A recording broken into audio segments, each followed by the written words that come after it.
tout le monde, j'espère que vous allez bien. Je suis ravie de vous retrouver aujourd'hui pour une nouvelle vidéo. On va faire ensemble le budget du mois de février. Donc je vais vous montrer un peu ce que j'ai préparé déjà au niveau de la déco, on va dire en fait, de la partie...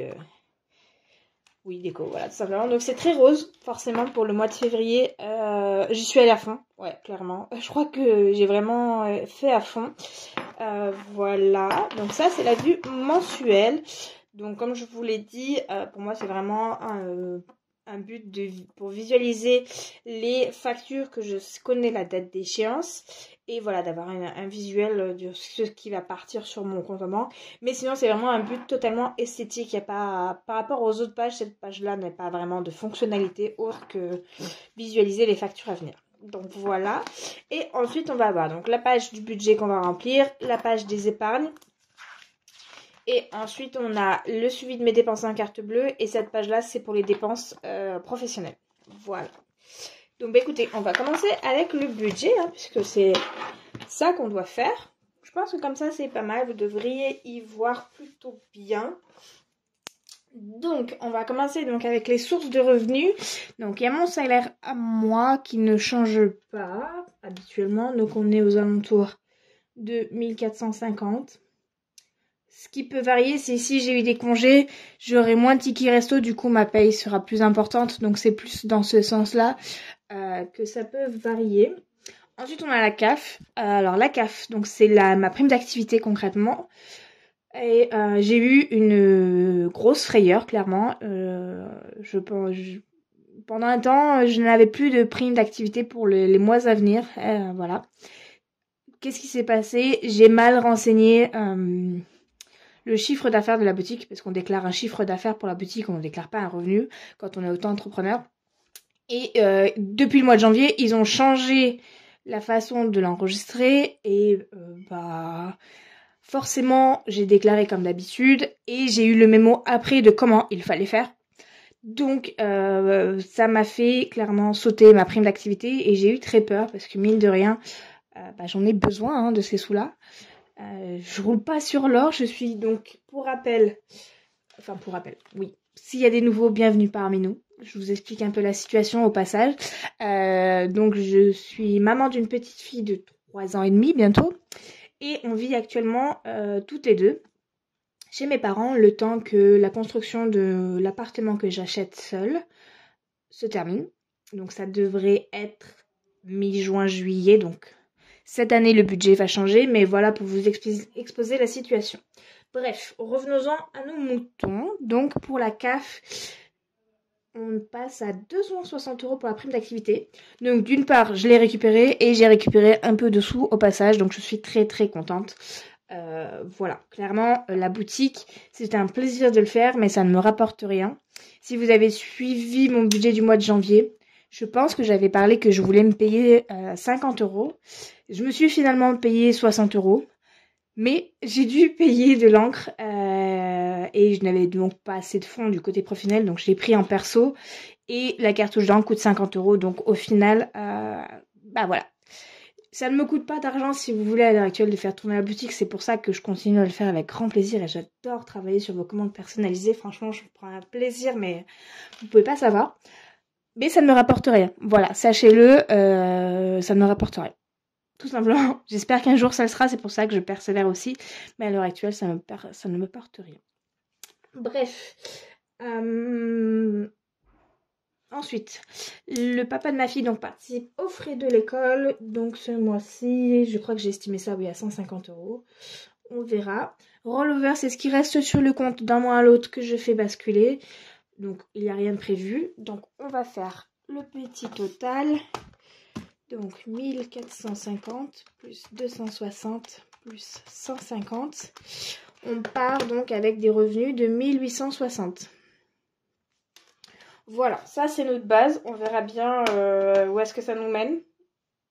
Mais c'est plutôt pas mal. Ensuite, on va donc passer aux charges fixes et aux charges variables. Alors là, mon brouillon n'est pas dans l'ordre que je fais habituellement. Donc je vais aller voir en janvier ce que j'avais fait. Parce que c'est quand même plus simple d'avoir un suivi identique d'un mois à l'autre. Donc, pour la dernière fois et toute dernière fois, nous allons avoir cette ligne-là. Alors, je l'appelais dette, c'est pas une dette du tout. Mais il s'avère que je peux pas forcément vous en parler parce que y a des clauses de confidentialité. Et qu'au final, voilà, c'est fait, c'est réglé. Je voulais que ce soit réglé en 2022, ça n'était pas, mais maintenant c'est réglé. Donc on passe à autre chose. Et voilà. Je me persuade tant que je peux à me dire que l'argent ne fait pas le bonheur. Il y contribue, on va pas se mentir. Mais voilà, si on peut passer à autre chose, c'est parfait. Donc c'est la dernière fois qu'on verra cette ligne-là et je suis ravie. Ensuite, ça va être long, oui, non. CB, donc la CB, c'est ma carte personnelle. 9,18 €. Pour information, je suis à la caisse d'épargne. Mutuelle. Donc la mutuelle, c'est la mutuelle pour ma fille.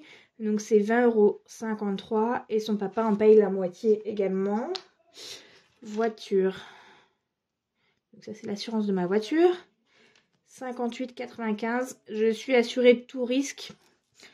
Ma voiture commence à être, je dirais pas vieille parce que ça me paraît démesuré, mais voilà, il faudrait que je voie ici un tiers plus ou quelque chose comme ça pour être intéressant.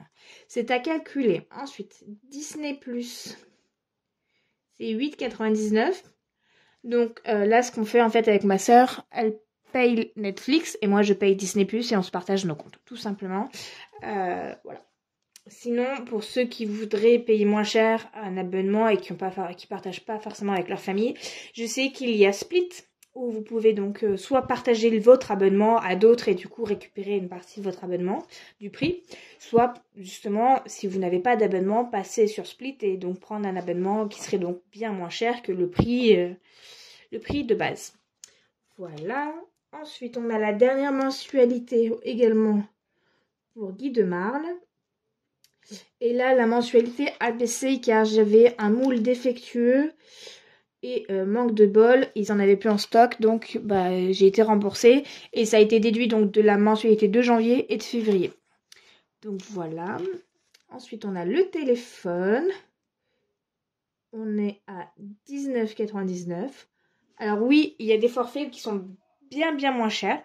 Actuellement, je suis chez Free et je ne compte pas changer mon forfait puisque je compte prendre internet avec Free également, ce qui fera baisser le prix de mon forfait en fait. Donc je trouve que c'est un très bon compromis et ça me convient très bien. On verra après avec le temps si ça se passe pas comme ça. Mais voilà, téléphone. Ensuite, on a l'école. Donc l'école, ça comprend les frais de l'école puisque ma fille est en école privée, la cantine et la garderie. Je vous fais bouger en même temps, c'est génial. L'école, ensuite on a le centre de loisirs. Et c'est tout en charge fixe. Ouais, normalement j'ai rien oublié. Donc l'école, c'est là où j'ai fauté. Alors, est-ce que j'ai pris? Alors, je vais le mettre comme ça parce que cette fois-ci j'ai pas fait séparé. Donc les deux, ça devrait faire 274,82. Voilà, à peu près. Il faudrait que je recalcule séparément. Mais là, je ne l'ai pas fait. Et je ne sais pas pourquoi. Mais c'est pas grave. Voilà. Donc ça, c'était pour les charges fixes. Alors, ce que je vais faire, je vais juste mettre à jour mon petit bloc-notes à côté parce que sinon, je vais peut-être oublier des lignes. Et on va passer aux charges aux charges variables. Et pour les charges variables, entre guillemets, ça reste assez similaire à d'habitude, honnêtement. On est toujours sur 4 semaines au mois de février. Si je dis pas de bêtises, on sera à 5 semaines pour le mois de mars. Donc voilà, et là, comme j'ai calculé mes semaines, donc je retourne ici un petit peu. Donc ma semaine commence ici, donc à partir de lundi, on sera encore au mois de janvier, on sera donc le 30. Et donc on commence ici les 4 semaines. Voilà, si je vous montre les 4 semaines, c'est mieux. Et ce qui se passe en fait, c'est que je ne suis pas encore payée. En général, je suis payée par ici, voilà, entre le 1 et le 3. Et donc mon idée, c'est de faire clairement alors une semaine blanche. Vous me direz, au final, j'en fais pratiquement tout le temps puisque je n'ai pas de poste d'alimentation, tout ça. Mais vraiment, vu que j'aurais pas pu retirer pour mettre dans mes enveloppes quoi que ce soit, l'idée c'est de vraiment ne rien toucher jusqu'à samedi. Enfin, puisque samedi, si tout va bien, si on n'est pas embêté par les grèves à venir, ce que je n'espère pas, honnêtement, voilà, on va pas commencer à... Enfin, je pense pas débattre là-dessus ici pour l'instant, mais clairement, voilà, avec ma sœur et son fils et ma fille et moi-même, nous partons à Disney samedi matin et j'espère grandement que mon train ne sera pas annulé. Parce que bah voilà, les enfants vont être très très déçus et qu'honnêtement je ne sais pas comment je vais pouvoir me faire rembourser puisque le train et Disney ont été payés séparément et je ne sais pas du tout comment ça se passe en temps de grève, si je peux être remboursée ou quoi que ce soit. Donc voilà, l'idée c'est d'avoir cette semaine-là vraiment avec zéro dépense et ensuite il nous restera donc 3 semaines, voilà. Et au final, mars, ça fera également pareil, puisqu'il y aura aussi 2 petits jours au mois de mars. Mais mars, on sera sur 5 semaines, donc ça sera encore plus rentable. Oula, décidément, je vous fais bouger. Donc voilà, ça devrait être encore plus rentable. Bref. Donc je me suis encore éparpillée pour changer. Mais bon, vous me direz, pour ceux qui êtes là depuis un petit moment, vous commencez à savoir comment je fonctionne. Hein. Mais on va donc passer aux charges variables. Et donc pour les variables, on a l'essence. Alors l'essence, j'ai fait la demande pour la prime carburant. D'ailleurs, si vous ne l'avez pas fait, je vous invite à aller le faire. C'est très simple. Vous allez sur le site du gouvernement des impôts et vous ne vous connectez pas à votre compte. Directement sur la page d'accueil, vous avez un lien qui vous emmène vers cette prime carburant. Vous remplissez avec votre carte grise. Et ça c'est tout indiqué, c'est super simple, vous remplissez et comme ça vous permet d'avoir 100 €. Alors je les ai pas encore eu, j'ai fait la demande il y a une semaine, mais ça devrait pas tarder je pense. Mais voilà, aujourd'hui je pense qu'on va pas dire non à 100 €, clairement. Donc si vous utilisez votre véhicule pour aller au travail, ou que voilà, vous disposez d'un véhicule et que vous êtes que vous travaillez, je vous invite fortement à faire cette demande, honnêtement. Voilà, 100 € pour... alors, c'est une prime carburant qui est censée vous aider pour le carburant, mais vu que c'est de l'argent qui est versé sur votre compte, vous pouvez l'allouer où vous souhaitez. Clairement, voilà.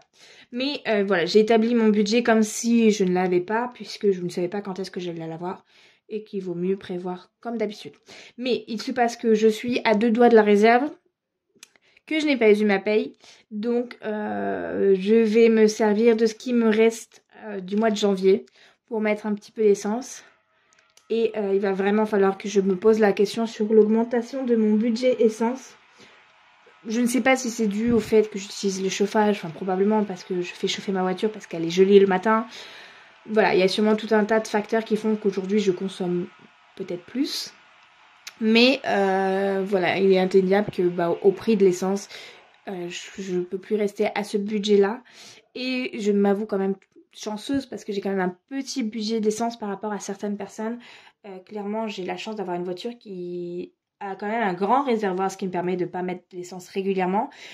Et mine de rien, ne consomme pas tant que ça non plus. Donc voilà, vive les petites voitures. Bref, ça c'est fait, donc on reste sur les 60 € actuellement.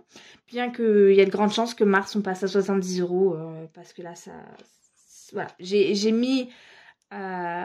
début janvier, il faudrait peut-être que je retrouve la date, mais j'ai même mis, j'ai mis 62 €, je suis allée vraiment jusqu'au claque, j'étais à ras-bord. Mais voilà, aujourd'hui, je suis à 2 doigts de la réserve et c'est pas possible. Bref, donc ça c'est pour l'essence. Ensuite, on a mon enveloppe perso. Donc, dans mon enveloppe, je mets 20 € par semaine. Donc, 4 semaines, ce qui nous fait 80 €. On a l'enveloppe de ma fille. Donc elle a 60 € pour le mois. Et donc ça va comprendre les couches parce que malheureusement elle en porte encore la nuit. Et j'ai bien peur que ce ne soit pas tout de suite prêt à passer à autre chose. Mais bon, la journée c'est impeccable. Mais la nuit, c'est pas ça encore, mais c'est pas grave. Donc elle porte des couches. Donc ça comprend le budget le budget couche. Et ça comprend également les sorties qu'on va faire à droite à gauche pendant le mois ou si j'ai besoin de lui acheter quelque chose comme là pendant les soldes elle avait besoin de baskets. Donc ça a compris l'achat de la paire de baskets. Voilà. Et ensuite ce qu'il reste, s'il reste quelque chose, ça va dans son épargne qui devrait aller dans son livret A, qui n'est toujours pas transféré depuis le mois d'août, depuis une autre banque. C'est assez compliqué aussi ce sujet-là, mais c'est sur ma to-do list, c'est les prochaines choses à régler, donc j'espère que ça sera réglé prochainement. Mais voilà pour l'enveloppe de ma fille. Ensuite, on va avoir l'enveloppe Euromillion Loto. Clairement, ça va plus vite à marquer Loto. Donc, j'ai un abonnement que je joue toutes les 5 semaines. Voilà, c'est quelque chose que vous verrez toujours dans mon budget, sauf si je gagne au gros loto, hein, voilà, clairement. Mais vous y verrez toujours parce que je vais pas m'arrêter de jouer maintenant, sachant que il suffit que je m'arrête pour que mes numéros sortent, ça serait encore pire. Mais voilà, c'est mon plaisir à moi. Je ne fume pas, je ne bois pas, donc c'est mon petit budget du mois. Pour l'instant, malheureusement, je n'ai pas gagné suffisamment. Enfin, je gagne des petites sommes qui me permettent de réduire le prix de mon abonnement tous les mois. Mais je n'ai jamais gagné plus que ce que j'ai misé, si vous voulez. Donc bon, je perds pas espoir qu'un jour ça arrivera. Mais voilà, pour le sujet du loto, ça après, on aime, on n'aime pas.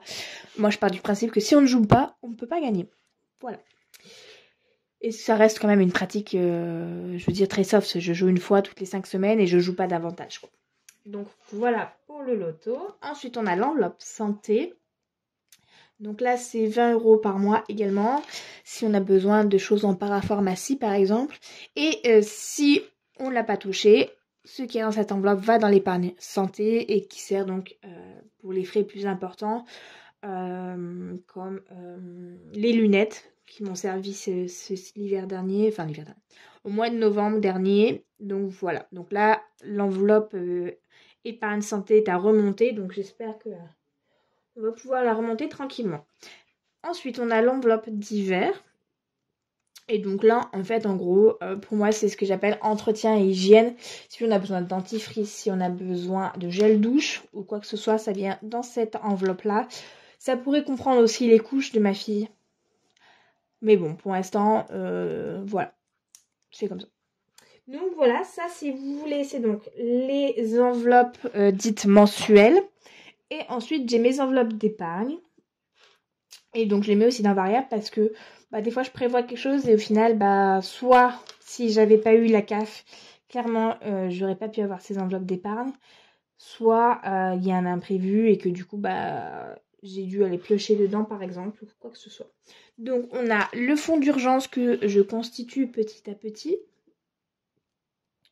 Et là, donc, je mets 30 € tous les mois. Et au final, il m'a servi une fois donc pour pouvoir combler l'achat de mes lunettes, que mon fonds de santé ne permettait pas de tout combler. Donc j'ai dû piocher dans le fonds d'urgence. Il sert à ça, justement. Donc l'idée, c'est, on ne veut pas s'en servir, mais si on a besoin de s'en servir, il est là pour ça. Voilà. Ensuite, on a les cadeaux. Donc les cadeaux, peu importe, tous les mois, je mets 20 € par mois. Peu importe si j'ai un anniversaire ou non, je mets 20 € tous les mois. Ce qui fait qu'en général, lorsque j'ai un anniversaire, j'ai suffisamment pour pouvoir offrir le cadeau. Donc là, en janvier, il n'y en avait pas. En février, il n'y en a pas. Et en mars, il ne devrait pas en avoir non plus. Ce qui fait qu'en avril, normalement, j'en ai 2, voire 3. Et du coup, je pourrais leur faire des cadeaux sans me soucier d'avoir l'argent ou non. Donc moi, j'ai préféré faire comme ça. Voilà. Vous pouvez donc faire la somme des anniversaires que vous avez à l'année. Combien vous mettez par cadeau et diviser par 12, tout simplement, comme ça, ça devrait aller. Ça devrait aller. Au début, ça n'ira pas parce que forcément, imaginons, vous voulez 50 € par cadeau et on va arriver au mois de février. Février, vous avez 2 cadeaux à faire, mais en janvier, vous n'avez mis que 50 €. Enfin, avec les ceux de février, ça va pouvoir combler, mais vous voyez, une fois que le roulement est mis en place, ça roule. C'est le mot, hein, voilà. Mais c'est vrai que la mise en place, des fois, elle fonctionne pas toujours, mais sur le long terme, c'est quelque chose qui fonctionne pour moi en tout cas. Donc voilà, je préfère faire comme ça que plutôt que le mois où il n'y a rien, je ne mets rien, et le mois où j'ai un anniversaire, je vais mettre plus pour pouvoir combler cet anniversaire-là. Mais au final, ça va être au détriment de d'autres catégories également. Donc voilà, comme ça, c'est ma base sûre, entre guillemets, et ça fonctionne plutôt pas mal. En tout cas, ça a fonctionné pour toute l'année 2022. Donc, c'est pour ça aussi que je continue à faire ça. Ensuite, ensuite on a les vacances. Donc les vacances, on est sur 100 €. Donc c'est pour l'été 2023. Pour l'instant, je ne sais pas du tout qu'est-ce qu'on fait, où est-ce qu'on va, comment on y va. On verra bien. Le chat. Donc le chat, si vous avez déjà vu mes anciennes vidéos budget, j'en ai déjà parlé. Sinon, je vous explique comme ça. Au moins, on est à jour tous ensemble. J'ai promis à ma fille et aussi à moi-même d'ailleurs, parce que c'est quelque chose qui me tient à cœur, que lorsqu'on qu'on aurait emménagé, après les vacances, on prendrait un petit chat. Parce que pour moi, c'est quelque chose de super important de grandir avec un animal. J'ai toujours eu un animal. Elle aussi également au final, puisqu'ici on a un petit chien. Et pour moi, c'est super important. Donc voilà. C'est une petite boule de poil et c'est un amour inconditionnel dans les deux sens. Donc pour moi, c'est super important. Donc je prévois pour pouvoir l'adopter à la SPA ou dans une association. Et bien entendu, ça comprend les frais puisque quand vous récupérez un petit chat à la SPA ou dans une association, ils sont en général stérilisés, vaccinés, pucés. Donc tout ça a des frais forcément pour que l'association puisse continuer à fonctionner et à sauver ces petits chats de la rue. Donc de la rue ou d'autres choses d'ailleurs. Donc c'est pour couvrir les frais. On a bientôt fini de remplir l'enveloppe, donc je suis super contente. Et ensuite, donc une fois que ces frais-là seront couverts, l'idée c'est de couvrir donc son petit nid douillet, un petit arbre à chat, quelque chose, et de l'avance pour la nourriture également. Donc voilà pour l'enveloppe chat. Ensuite, on a l'enveloppe ordures ménagères. Et donc là, c'est 20 €. Donc là également, c'est en prévision pour l'appartement. Je prends de l'avance sur cette taxe-là qui donc est à payer chaque année. Et je ne sais pas exactement si je compte comme une personne ou si ma fille est inclue dans le comptage et que du coup ça sera pour 2 personnes. Donc voilà, je prends de l'avance et comme ça au moins le moment où ça sera venu de payer, j'aurai pas de me déconvenu s'il faut payer pour 2 parce que je sais que je pourrais le faire. Et après l'année d'après, si je saurai sur quelle base me fixer et je pourrai réduire ou non suivant ce qu'il faut. Voilà. Ensuite, on a encore l'école, mais cette fois-ci, c'est la partie épargne. Alors, ça s'appelle école, mais c'est pas tant pour l'école, on va dire. C'est l'école et activités extrascolaires, comme le sport également pour ma fille.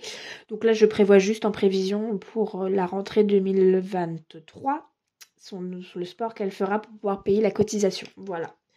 Donc, c'est ça, puisqu'il n'y a pas vraiment de fourniture scolaire. Donc, sinon, mais si elle était en primaire ou quoi que ce soit, où il y a vraiment une liste, entre guillemets, un peu plus conséquente, sans parler du collège, hein. Voilà, quand il y aura une liste de fournitures scolaires, une vraie liste, forcément, cette épargne-là servira également aux fournitures scolaires. Et enfin, le dernier point, ça s'appelle notaire, puisque pareil, c'est pour l'appartement, c'est pour les frais de notaire. J'ai déjà payé la moitié, mais il va me rester la deuxième partie. Donc, voilà. Et j'ai fait une bêtise, mais c'est pas grave. On va voir si ça passe quand même, parce que j'avais mis 20 sur mon brouillon pour l'école, et là j'ai mis 50. Donc on va calculer. Si ça passe, on laisse comme ça, sinon je rectifierai, je remettrai 20. Mais vu que j'ai eu un peu plus sur la CAF, on va voir si c'est bon. Alors on va calculer ça, j'ai pas mis la ligne de total. On va se la mettre par là parce que j'oublie toujours des choses. Je sais pas pourquoi, des fois il y a des choses, hein, voilà, clairement. Et je suis pas très douée, donc on va commencer par les charges fixes. Et puis ensuite on passera variable. Et on calcule tout ça si ça rentre dans le revenu. Sauf si j'ai fait des boulettes énormes, ça devrait rentrer. Donc 800 plus 9,18 plus 20,53 plus 58,95 plus 8,99 30,63 19,99 et 274,82. Donc là, on est à 1223,09. 1223,09. Voilà. Et ensuite, en variable, on est... vous avez la lumière en plein, voilà. On est donc 60, 80 plus 20 plus 30 plus 20. 100 pour les vacances, 50 pour le chat, 20 ordures ménagères, plus 50 plus 50. Donc ça fait 580. Je vais le mettre au crayon papier parce que si ça va pas, il faut que je gomme, donc tant qu'à faire. On va mettre ça au crayon papier. Et donc on a dit 580 plus 1223,09. Ça nous fait 1803,09. Ce qui est tout bon puisqu'on avait indiqué 1860. Donc c'est bon, écoutez, voilà. Ce qui fait qu'il nous reste quand même pas mal. Je vous avais expliqué qu'à la base, je fais la méthode budget zéro, mais que je ne mets jamais mes comptes à zéro, puisqu'il y a toujours des imprévus. Sauf que là, je ne sais pas si j'alloue tout de suite... En fait, mon idée, c'était, vu qu'on va à Disney, c'était d'avoir ce petit coussin de sécurité si toutefois on veut se faire davantage plaisir. Donc, je pense que je vais y laisser comme ça. Voilà, on va laisser comme ça parce que c'est mieux. Voilà. Donc, le grand total, ça fait 1803,09. Voilà. Mais écoutez, voilà pour le budget du mois de février. Bon, au final, il n'y a pas grand-chose qui change encore puisque ça reste à l'identique. Mais voilà, c'est ça. Donc la ligne des dettes va disparaître, la ligne guide de Marle va disparaître également au mois de mars puisque c'était la dernière échéance, c'était un 4 fois sans frais. Je vous en avais parlé, donc si vous remontez 4 mois avant, je vous en avais déjà parlé si ça vous intéresse de m'entendre discuter à propos de ce 4 fois sans frais et pourquoi du comment. Voilà. Sinon, écoutez, c'est tout pour cette vidéo. J'espère que ça vous a plu, que j'étais pas trop brouillon, que ça vous a peut-être aidé dans certains domaines ou non. Que ma situation ne vous perturbe pas trop non plus, parce que c'est pas... Voilà, ça reste assez atypique parce qu'il n'y a pas d'essence, enfin pas d'essence. Si, il y a un budget essence. Je recommence, il n'y a pas de course, il n'y a pas d'électricité, voilà, il n'y a pas ces charges-là. Mais c'est comme ça. Bref, j'espère que ça vous a plu. En tout cas, moi, j'adore toujours passer ces moments comme ça. Petit aparté si vous êtes arrivé jusque-là et que ça vous intéresse, sinon c'est pas la peine. Voilà, j'ai des nouveaux intercalaires pour vos portefeuilles qui sont mis en stock. Ils devraient être en stock lorsque la vidéo sera mise en ligne. Donc voilà, je vous les montre très très rapidement. Mais voilà, je les adore comme d'habitude. Ils sont en général, il n'y a jamais 2 fois les mêmes sets puisque... j'aime bien en fait, voilà, je regarde mes papiers et je regarde qu'est-ce que je peux faire. Donc voilà, pour vous montrer rapidement. Donc ils sont probablement en stock sur ma boutique. Vous avez le lien dans la barre d'infos si ça vous intéresse. Sinon, il n'y a pas d'obligation non plus, hein, donc voilà, c'est vraiment juste si ça vous intéresse. Et voilà, je vous dis à très vite et prenez soin de vous et passez une très bonne semaine. Bye bye.